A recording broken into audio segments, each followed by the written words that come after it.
Right. So I've just got a bunch of questions I'll go through. Feel free to answer as much or as little as you want, as freely as whatever. All right, so we've been using this word purpose. When you hear the word purpose in the kind of context that we're talking about, what does it mean to you? Well, assuming that the context that you're referring to is about kind of what we are here on earth to do, really, like what will give us a sense of meaning in our lives and a sense of belonging and a sense of I am needed, I'm important, I'm worthy. So would you say that you have found your purpose? Yeah. Yep, I would. How would you describe what it is? So my purpose in terms of my work, in terms of like the impact I can have in terms of my work, of my skill set, of my particular passion is around supporting people to find healing within the birthing world, and also in that same sort of vein, helping to educate others around some of the injustices or practices that are happening within the birthing arena that are contributing to negative birth experiences and then negative parenting experiences. And I can see the sort of flow-on effects that this has more widely on how it impacts our society, our communities, our world, really. So that's what I see as my kind of work purpose. I guess sort of sitting alongside that, there is the need for me to get really clear on my own,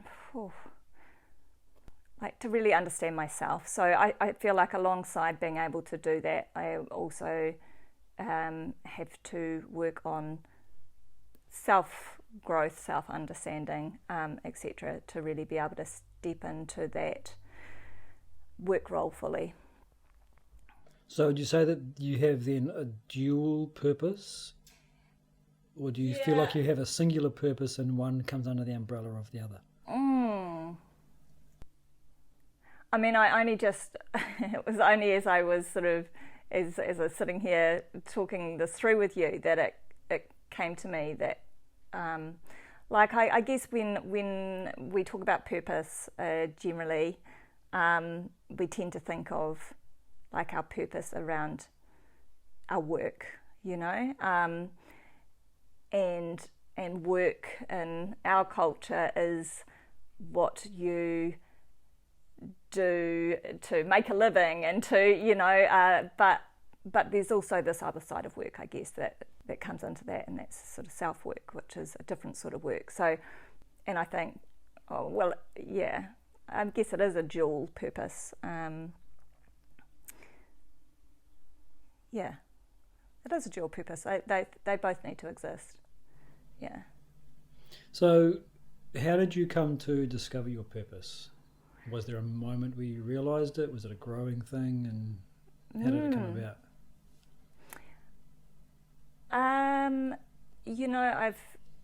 For as long as I can remember, I've felt passionate around everything to do with birth and pregnancy and new babies. Like, I remember this feeling from a very young age of kind of like a swelling in my heart when I'd see a pregnant person, or holding a newborn.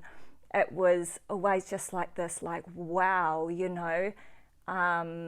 just a sense of awe around the ability of our bodies to grow and birth and raise little babies. It was just always this kind of magical thing to me, and I was like, I want to get to be a part of that for my work. How amazing would that be? I also think it was the story of my own birth that I grew up hearing about, and the sorts of books and things we had around our house that also gave me a particular vision and understanding of birth that was really rare, and is still rare. So as I went through my high school years, I knew I wanted to become a midwife, and then as soon as I was able to apply to become a midwife, that's what I did. I trained to be a midwife. I was at the time the youngest graduate they'd ever had from that program. I just knew I wanted to be a midwife. Most people who become a midwife find that path after they've become parents themselves.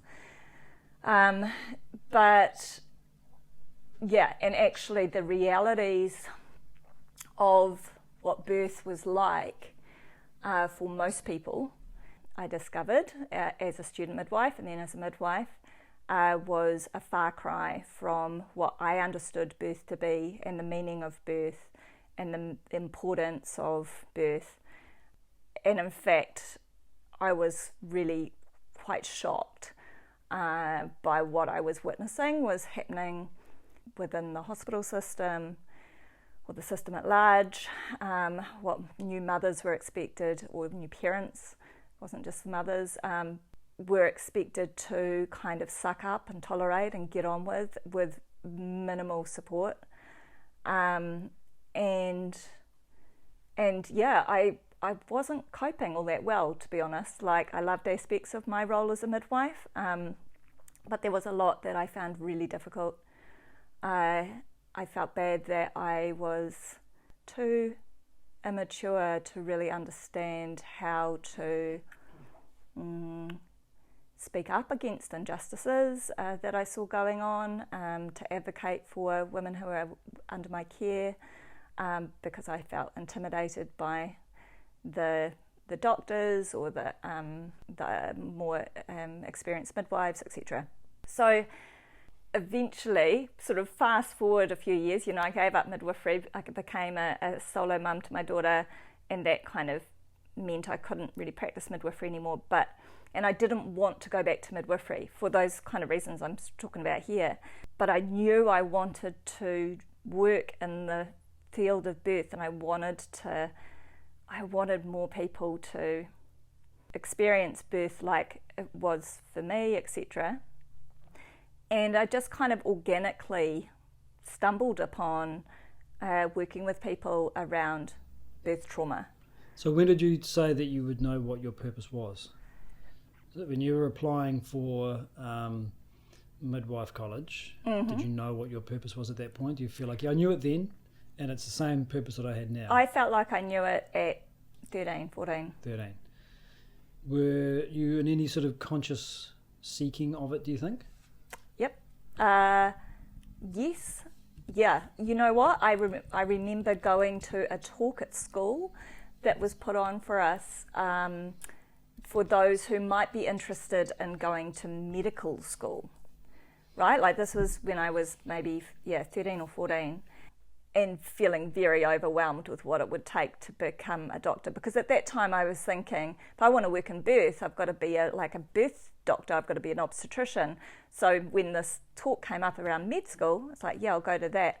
So yeah, back then it was in school, there did feel to be a pressure. Maybe it was when I was in fourth form, so 14, and the next year it was going to be exams, etc., and you had to choose your subjects. I was like, well, if I want to, follow this birthy path, I need to be taking subjects that align. So there felt like there was pressure to find our purpose from that young age, but also it was just naturally there for me. If someone had said to you at that age, 13, 14, have you discovered your purpose, what do you think you would have said at that time? Honestly, I think I would have said, I feel like it's something to do with birth. So how did you know that you had discovered it? I I mean, I didn't think about it like I know what my purpose is, and nobody ever asked me that question. I just knew that was what I wanted to work towards. So I guess that's the question. How did you know? Not that it was necessarily, as you say, articulated to anyone or by yourself, even to yourself, but you knew it. So I knew it because of those sort of feelings and that I described earlier, that I felt lit up when I thought about doing that sort of work. Can you describe more about this feeling of being lit up? Just that it felt, like I'm trying to articulate, like I talk about like a swelling in my belly or whatever. It just felt like a warmth, like a positive energy associated with it, like I was drawn to it, like it felt aligned with what makes me feel good. Yeah. What would you say was, or were there any challenges in discovering it? Yeah. Like I'm thinking about, I told you my purpose at the start was to support people to find healing after a traumatic birth experience. That wasn't what I deemed my purpose to be at 12 or 13. What would you have said it was at 12 or 13? You say something about birth. Yeah, to be part of that birth process. Okay, so if you've been pressed to explore it a bit more, something about birth, what do you think you might have said around it that would have been true for you then?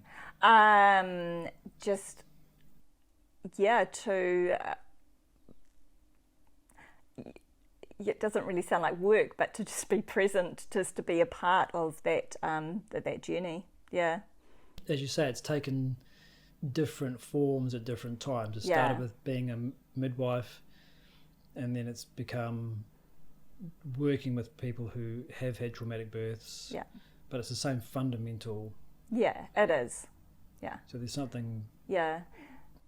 So when you asked about challenges, I don't feel like there were any challenges back when I discovered that sort of overarching purpose. What about difficulties in living it out, expressing it? Oh gosh, it feels like there would be a lot. Well, okay, just give me one. What would you say would be, if not at the top of the list, but near the top of the list? So initially it was probably that what I talked about earlier around sort of feeling like I didn't have the skills to advocate, etc., in the ways that I needed to be able to support people to have the birth experience that they deserved and to be the midwife that they rightfully expected me to be or needed me to be. But then later when I got into the sort of birth trauma support role, it was more around the biggest challenge was probably that I was taking a bit of a non-mainstream approach to something that there wasn't a lot of information around. So it was having to, trust myself, back myself, find some confidence within that I was enough to be able to offer some really, really important work in this role. Yeah. Where does that trusting yourself, backing yourself come from?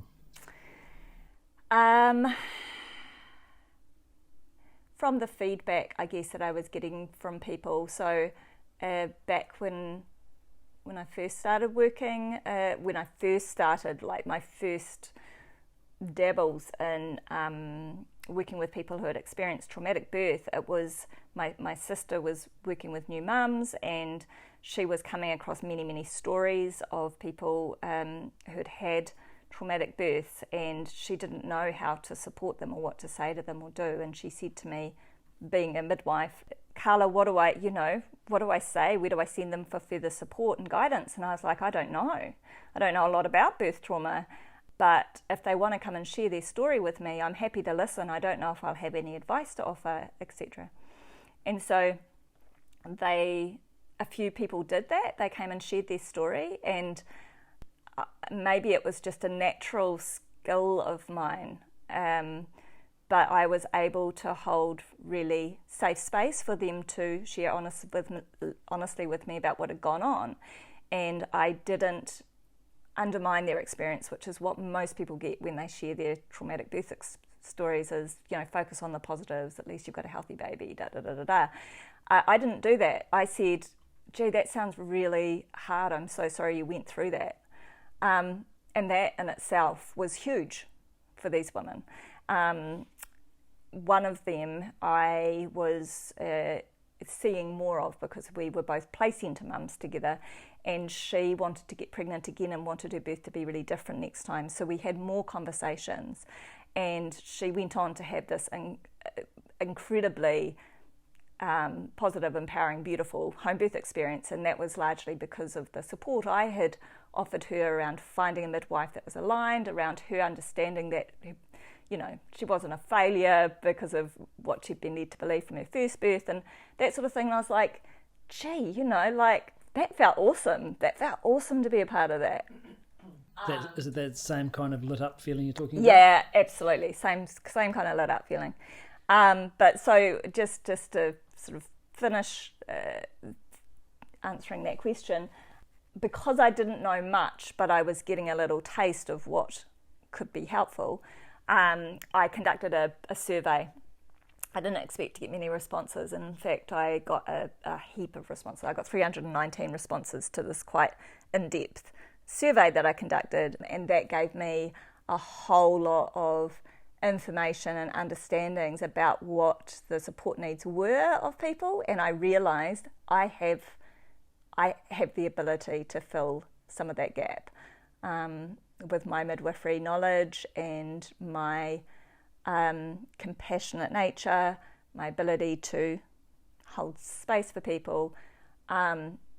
And they were saying, in the survey, a lot of people were saying they wanted support from somebody outside of the system because it was the system that had done the damage. So it wasn't a safe place for them to, didn't want to go back to the hospital and have support from the same providers that had caused the harm to them in the first place.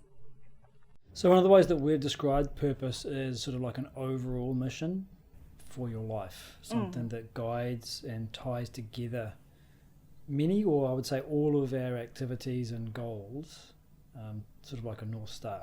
You're on a boat, you're doing lots of different things, but there's that one direction you're following. Does that idea of purpose resonate with you? Because you talked about dual purpose. Do you think it's reasonable to encourage somebody to look for that singular purpose? Honestly, I don't know how to answer that. I think that dual purpose that I talked about, I think that self-discovery aspect of our purpose is equally as important as discovering your kind of your this other sort of mission. I guess they're under the same umbrella. I don't even know how to answer that. What did you hear the question was that I asked you? Having this soul mission is, I don't know, I can't remember. So yeah, because I wasn't sure if I actually put it very well. So we talked about the idea of purpose as being a sole, single, unifying mission. Yeah. That really is there for your whole life. Wherever you are, whatever you're doing, you're in your social life, you've got your family life, you've got your work, you might have other areas of life. Yeah. And that those threads are all being tied together, they're all directed towards a sort of a single mission. And that mission we can think of as the purpose. Do you think it's reasonable to say to someone, look for that? Do you think that's a good way to direct a young person's attention? Or are there difficulties or problems with that? I think there are problems with it, but I also think it's more helpful than problematic. Yeah, I think as we're just talking now, I was thinking, I think if you ask people to look for a singular purpose, while at the same time trying to defuse any expectation that it's found, that the exploration itself might come up with a dual purpose or a tripartite purpose, but I think that the exploration itself is valuable as long as you don't get hooked on it. Yeah. Which is one of the questions that I have sort of in general is, how do you think we make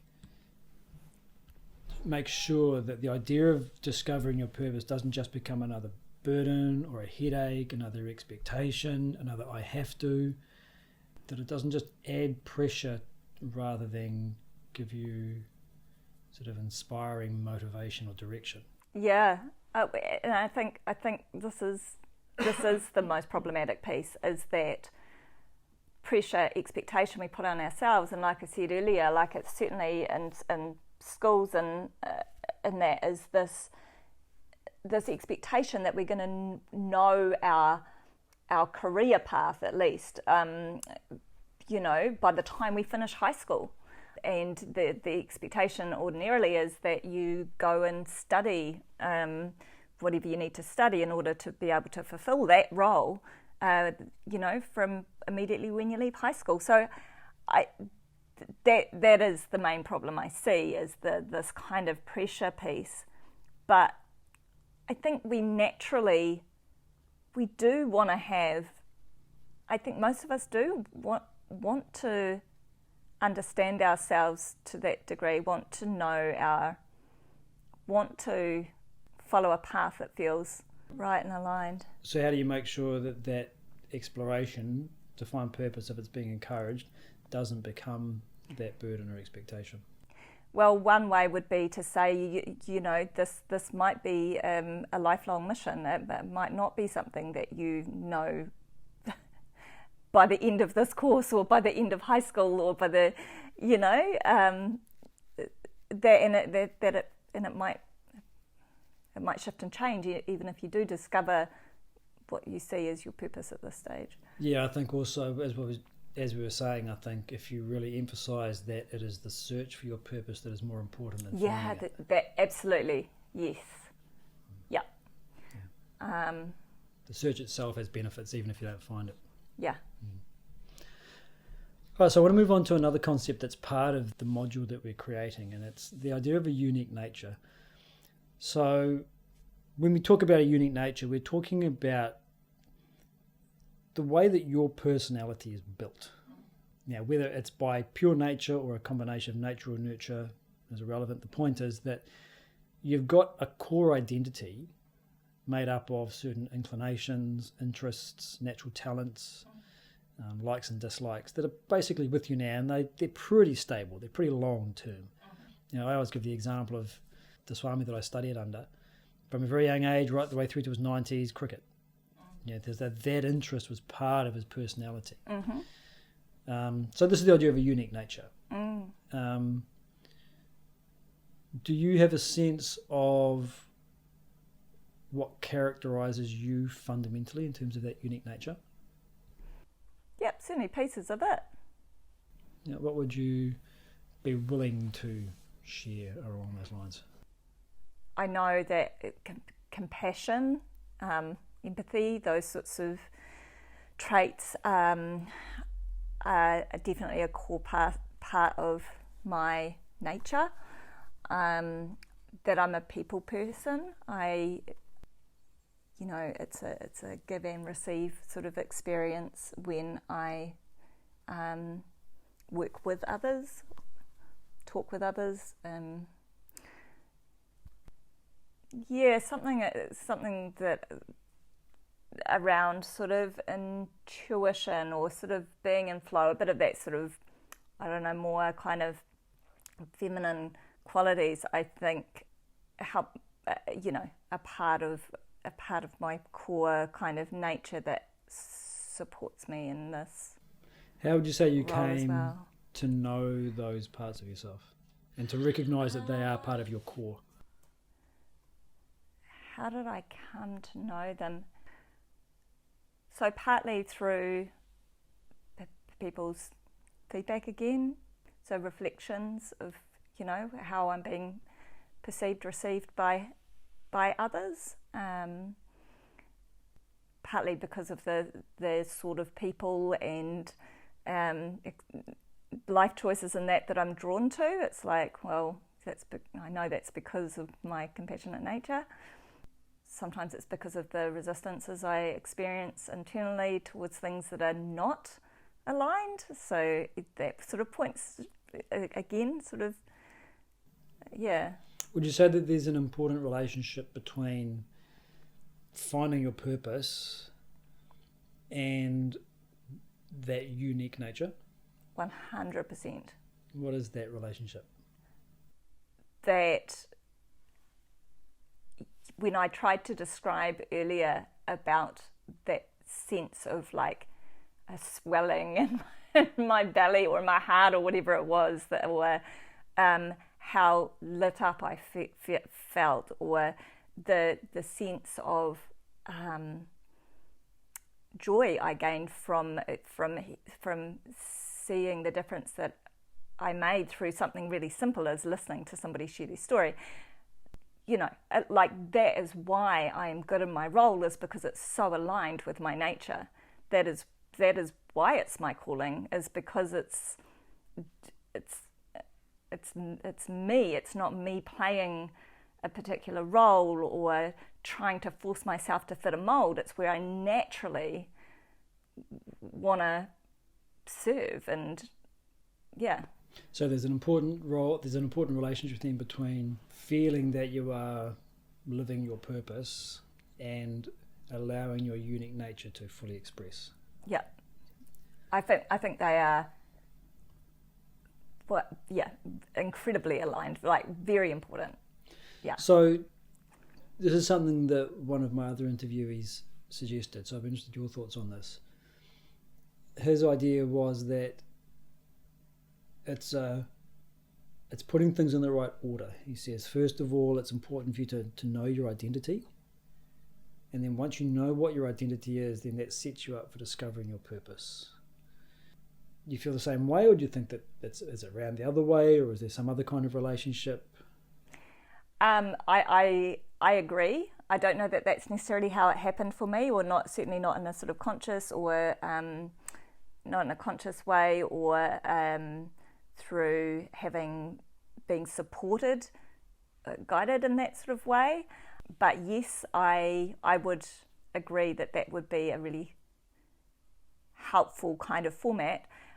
Also, what I'm thinking of as you talked about that is that I think for a lot of youth there are not just pressures, but sometimes misaligned beliefs around career, and that, like, that, you know, it's about having to or wanting to make X amount of dollars so that you can have this sort of a lifestyle and or this sort of a reputation or whatever, and that may be because of pressures from parents or teachers or whoever, and sometimes it's from yourself.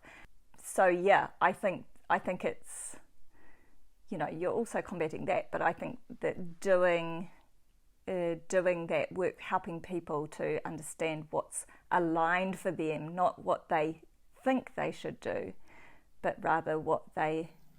So then that's interesting, because let's say because that idea that, you know, people they mispredict what will make them happy. They think that having enough money and enough lifestyle will make them happy. Yeah. What do you say to someone for whom their purpose should be to make money? For whatever reason, their makeup is and their nurture has been that their purpose should be to the creation of wealth.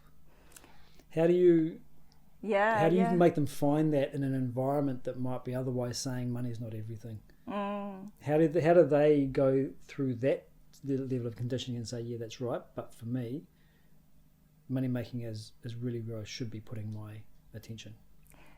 Do you mean when that's an aligned value? So they've done the work, the unpacking of those things. Well, they're in the process. Yeah. They're trying to unpack, and it may well be true for them, but for their nature, money making should be the purpose that they pursue in life. Yeah. Wealth creation. Yeah. And in the meantime, their teachers have said very well-meaningly, don't focus on making money. It's not everything. So they're in the process of trying to unpack. How do they figure out what is signal and what is noise, or what is, okay, that makes sense, but for me, I should be?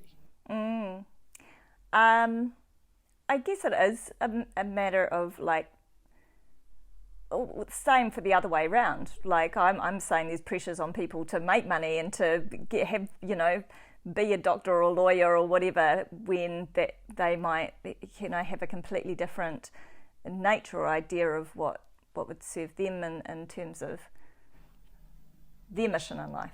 But I think it does come down to asking the questions to unpack where that belief came from, just like you are doing with me right here. So it is about, this is making me think about my work that I do with people in pregnancy, where it's like to help set themselves up for the birth experience that they're seeking. We first have to unpack what their beliefs are around birth in the first place. Where have they come from? Is that a conditioned belief, or is that an innate, an inner knowing, like a self-belief? So it is about asking the questions to unpack what they've already come to the table with when they begin this work or this exploration. So that segues nicely into the next sort of section of questions that I have, which is around higher values. And when we use the word value, it is a belief. A value is a belief around essentially where genuine well-being lies.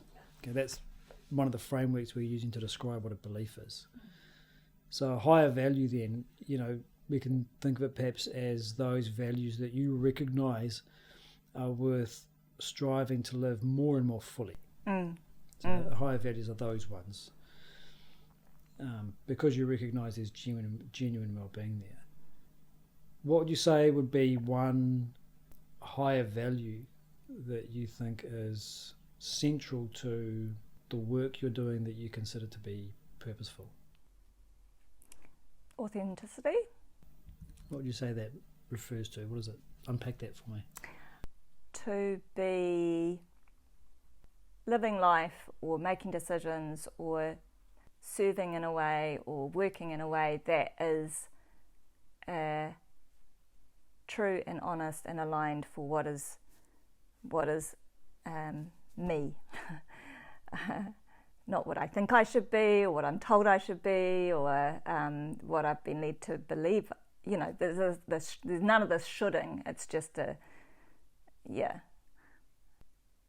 And I think that's important to my mission and purpose, because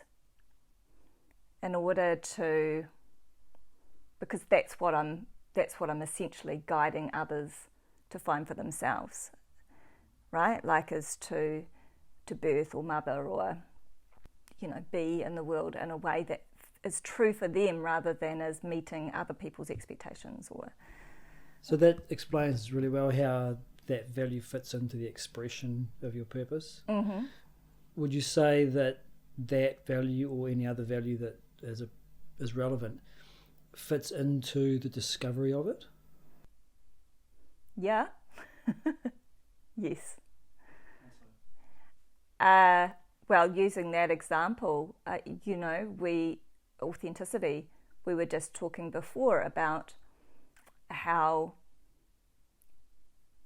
what we might think that, our mission is in life at a younger age or whatever, if we haven't done that work to unpack why we've come to that reasoning, and often it isn't authentic, it has come from outside expectations and pressures and those sorts of things, then that's going to get in the way, right? So I think it's really key to know our values, to know what's important and aligned for us in order to be able to have a mission that. So how do you discover what your values are, or your higher values? Yeah, well, that's tricky. I mean, that's been a recent discovery for me in my life. This is like, we're talking like 4 years ago was when I was like, I don't even know who I am. When I left my marriage, I don't know who I am. I don't even really know why I've had to leave. There was something really pulling me to leave, and I know it's tied up in me not feeling I can be my authentic self. And I don't even really know what that means. at this stage in the piece, but I just know that it just feels wrong. So what would you say the process of discovering your higher values was then? Yeah, so like specifically, I did a one-on-one sort of breathwork series with somebody who I said to him, I want the focus to be on me discovering who I am, and he got me to answer. Like, there was so many questions. I can look them up for you if you like and share them with you, but they were around discovering what my core values were. And so it was through a lot of introspection, journaling, answering questions, and breathwork. So just sort of tapping into a deeper sort of subconscious knowing, and that was when I first started gaining some clarity, or putting words to what perhaps sometimes some things I innately knew about me, but if somebody asked me what my core values were, I really wouldn't have known how to answer that before I did that work. Yeah. So I'll move on to another section that's obviously related here. Your purpose, your work obviously includes helping others. In a general sense, do you think that helping others is a necessary part of, again, both the discovery and the expression of a person's purpose? Sorry? I'll phrase it another way, yeah. Do you think that a person can fully express their purpose in a way that doesn't include any kind of service, helping the community, the environment, others? Honestly, I mean, I don't know, but I don't think so. I don't feel like that. I feel like, we are here to serve. That looks really, really different for different people, but a life devoid of service seems like a purposeless life. What if someone found that their purpose in life was to master a particular skill? I gave the example again in one of the other interviews of someone who wants to spend their life in pottery and the creation of the perfect vase that's as symmetrical and aesthetically pleasing as possible. And when each vase is produced, if it's not more beautiful than the previous, it gets smashed and returned back to the clay. Yeah. Can this be a person's purpose as well, if it drives them and if it lights them up? The mastering of a skill, the creation of beauty, it lights them up in that way. Well, it can be, right? But it honestly just doesn't, for me, just doesn't sit. It doesn't mesh. It's like... So do you think that if a person were to make the claim that I am living my purpose in the same way that you, Carla Sargent, are living your purpose, do you think that they're not lying to you, they're being authentic? Yeah. But do you think that your understanding is... There would be a rejection is limited? And my understanding of that was limited, Yeah. And that you may think so that is the case, but there is a dimension missing that you're not aware of yet. Yes. Yeah. That feels so judgy. But that's just honestly. I mean, judgy. I mean, you can know the people who are better or worse at skills that you have, who have more or less knowledge and expertise. It's not judgy to know a difference in skill set knowledge. Judgy is when you say, I'm a better person than you because of it. Yeah. Or that you try to, push onto others your particular way of viewing the world, your mindset, your way of being. Yeah. Then it becomes a little judgy. But, I mean, I always use the example of if Djokovic walks into a room, he can say, I'm the best tennis player here. Yeah. It's not judgy, it's a fact. Yeah. But it can become judgy if his ego gets all involved in that identity. Yeah. I guess it is a core belief of mine that we all have a purpose for existing on this earth, and that purpose is to better the world, and usually that's through service to other people or other living, or to the planet, to the there's a one of the quotes that we've got from a psychologist called Scott Ellison, Your life purpose is to use your own personal transformation to help transform society. Scott Allison. So implicit in your purpose is the transformation of society in the same way. Yeah, that's a more poetic way of saying what I was. Which brings to the next section, which is personal development, because it's interesting. He says your purpose is to use your own personal transformation. So what would you say your understanding of what personal development is?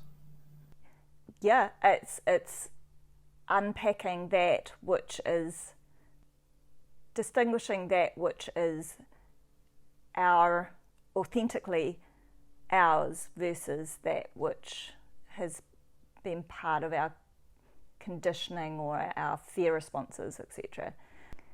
So really trying to learn what is our true nature. Yeah. What role does it play, do you think, in your life in general? What role doesn't it play? I mean, honestly, like, as I start to understand myself more, I see the ways I have negatively impacted perhaps others, or like made mistakes. It's not. I mean, this is all part of living and growing and learning and that. But it's just when you know yourself and you can act in behave in more authentic ways, you are not putting your shit onto other people and onto the world. So I feel like as we are able to understand ourselves more and develop the skills and means to be able to behave more authentically, be more ourselves, we encourage that more for other people. We have more of a positive influence in the world. What role does personal development play, do you think, in discovering your purpose? Well, it just feels like I'm repeating myself, I guess, is that I feel like they're really, really aligned. I feel like they need to be aligned. So if we don't understand ourselves and we're not drawn to a particular mission, like I just naturally was, then you're going to have real struggle to like pull out of thin air like your mission, Well, I mean, I guess it's one thing is to know what you're drawn to, but in terms of personal development, the way that I heard you describe it was to say to know your true nature. So it implies a process. It implies conscious action towards trying to achieve something. Yeah. What about the expression of your purpose? It sounds like you're saying that you're thinking of personal development as very much in harmony with the seeking of your unique nature. Yeah. That's what personal development is. Yeah. Is to seek your unique nature. Yeah. What do you become, because we're talking about development, what do you become as you embark on that search? Just a more authentic being, like you become more you. I don't know how to word it. What about then the expression of your purpose? Again, let's say the person's purpose is, making vases or whatever. Yeah. But this time, he wants to record his vase making and share his beautiful expressions with the world. So there is that outward looking, sharing, connected sense of giving something back. So that's present. Can this person now be just living their purpose, doing what is true for them and their nature, sharing it with the world and sharing their skills and what they've learned and helping others to find this beautiful art? But you ask the person, are you becoming something more through this process? This living of your purpose, are you becoming something? He says, no, I'm basically who I am. I don't really feel like I need to change much. My life is exactly the way it should be, and I'm fine. Same question. does this resonate as someone who is fully living their purpose, or is there again something missing? No, if that's genuine for them, then yeah, I would say they're living their purpose. So personal development, you think, is not an integral part of living your purpose? I do think it's an integral part of living your purpose. Maybe that sounds like I've contradicted myself. What would you say to a vase maker then who has said that to you? You might just be in a little hiatus of personal development. That's great. You're at a place where you're feeling really like it's all here. Just don't be surprised if that doesn't stay that way.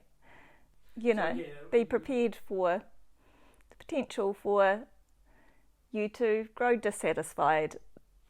So you'd say again that from the way that you look at what purpose is, that he's missing a dimension of understanding. Possibly, yeah. That'll surely come with time. Possibly or yes? Because I'm hearing a yes. I'm hearing from you that... Yeah. Okay. It sounds very judgy. I know. Unbelievable. I thought you were such These a aren't nice... questions I've kind of contemplated before. I feel like I'm being put on the spot. Shit. If you had to... you think that's been put on your spot.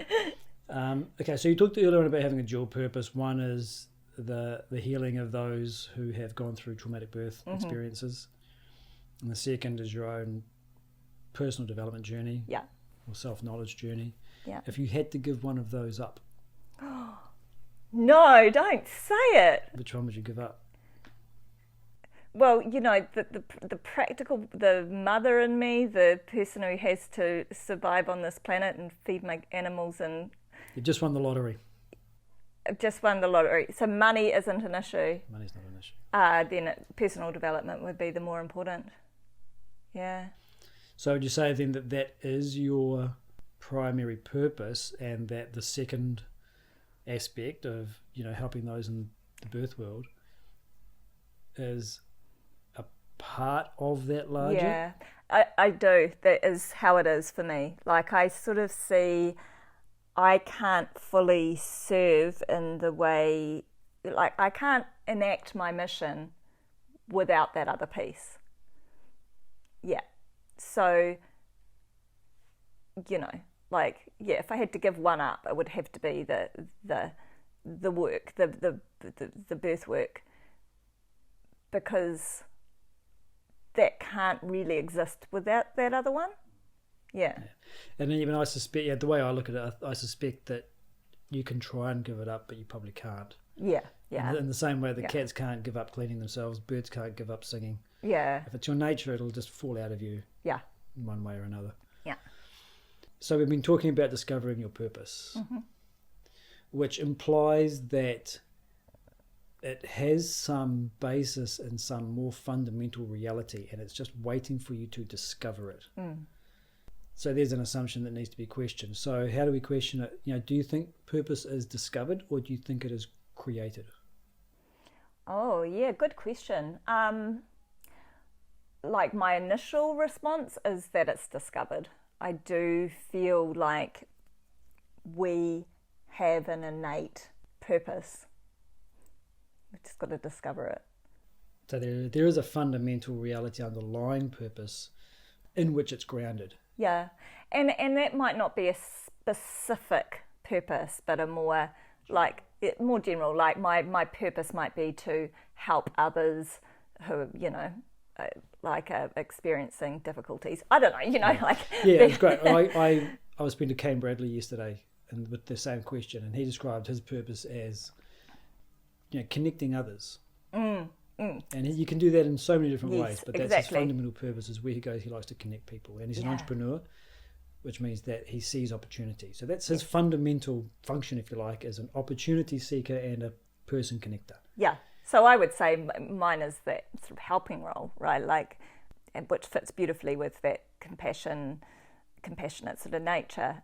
Yeah. And it's no surprise that I get those lit up feelings when I have those interactions. Yeah. What do you think the effect would be on a person who goes through a large chunk of their life and is not on a path to discovering their purpose? I can only imagine that would be really tough. What would be tough about it? The absence of a direction. Like I guess I compare it to my own experience of so much of what makes me feel alive and positive and worthy and all those good things is that I am living my purpose. And I think to not know what my purpose is would be really I would struggle in those ways. Well, am I worthy? Am I, have I got any direction? Like, I think that would be really hard.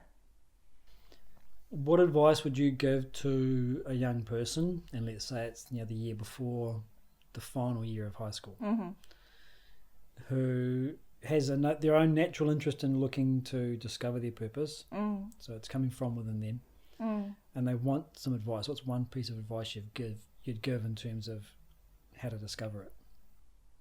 I would invite them to think about any times that they can recall in recent years of feeling lit up in an interaction they've had with somebody else and hearing somebody else's story of, I don't know, something they've done in their lives or an experience they've had, anything. When can you remember feeling like that swell of excitement? And then, okay, well, asking questions around that, and before kind of jumping the gun and going, I was really excited when I was at the hospital and saw the doctors like stitching up my friend's cut toe, I thought, oh yeah, I want to be a doctor. Before, diving into doing all the subjects you need to do for med school and apply, go and try and get some experience, like talking to people who are in that role, or going and spending some time getting to know more finer details of what. Yeah, that's really good advice. Is first of all, find out what lights you up and then go and get other people's experiences. Yeah. And I think that if you were to go to someone and say, like a doctor, yeah, I went and saw my friend getting stitched up and I loved it and I wanted to ask you some questions about being a doctor. Yeah.